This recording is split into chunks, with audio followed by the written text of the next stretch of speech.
ما برای این طرح به 2 تا صدف کفه‌ای نیاز داریم که صدف برگی هم بهشون میگن. گاهی این صدف ها داخلشون چند تا سوراخ خیلی ریز دارن که حتما قبل از اجرا باید این سوراخ ها رو با چسب چوب بگیریم و اجازه بدیم که خشک بشن. من اینجا 40 گرم رزین رو با 20 گرم هاردنر خوب حل کردم و رزینم رزین نیمه غلیظ هست. از 3 تا رنگ استفاده می کنم. رنگ های جوهری فیروزه‌ای، آبی و سبز. فیروزه‌ای رو به مقدار دلخواه می ریزم، یعنی زیاد می ریزم چون رنگ خیلی روشنی داره. رنگ آبی رو فقط 1 قطره اضافه می کنم و رنگ سبزم رو نصف 1 قطره، خیلی کم. بعد این ترکیب رو خوب هم میزنم که رنگام قشنگ داخل رزین باز بشه. بعد زیر صدف رو تراز میکنم روی 1 لیوان، داخلش میریزم و اجازه میدم خشک بشه. خیلی خوب، رزین ما خشک شده. یه مقدار رزین غلیظ درست کردیم که 10 گرم رزین رو با 5 گرم هاردنر خوب هم زدیم. یه مقدار روی صدف ریختم، پخش کردم و بقیه رزینم رو با مقداری خمیری سفید حل کردم و گذاشتم کنار که به غلظت برسه.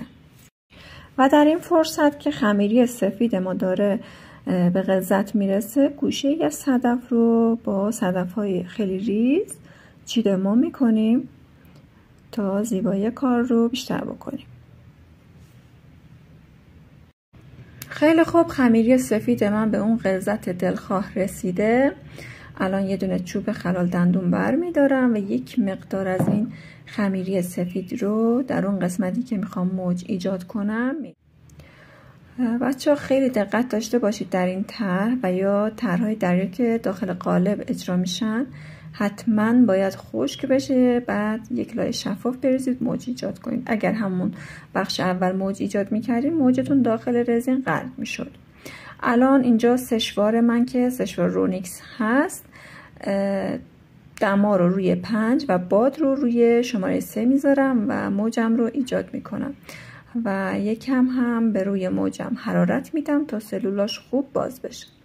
در وسط کار یه مروارید خیلی بزرگ میذارم و روی سوراخ اون مروارید یه مقدار رزین شفاف میزنم و یه دونه مروارید بنفش، نگین بنفش روی اون سوراخ قرار میدم و اجازه میدم خشک بشه. خیلی خوب، 1 روز گذشته، کار ما کاملا خشک شده. من الان 1 مقدار چسب به کفی پایین زدم و 1 مقدار اسپری به کفی بالا روی هم قرار دادم و داخلش 1 درب بطری گذاشتم که تا حدودی خودش رو بگیره. بعد از قسمت پشت کار کامل اون فاصله‌ای که وجود داره بین 2 صدف رو با چسب پر میکنم و بلا فاصله اسپری رو روش میپاشم و از داخل هم باز همین کار رو تکرار میکنم که مقاومت بیشتر بشه.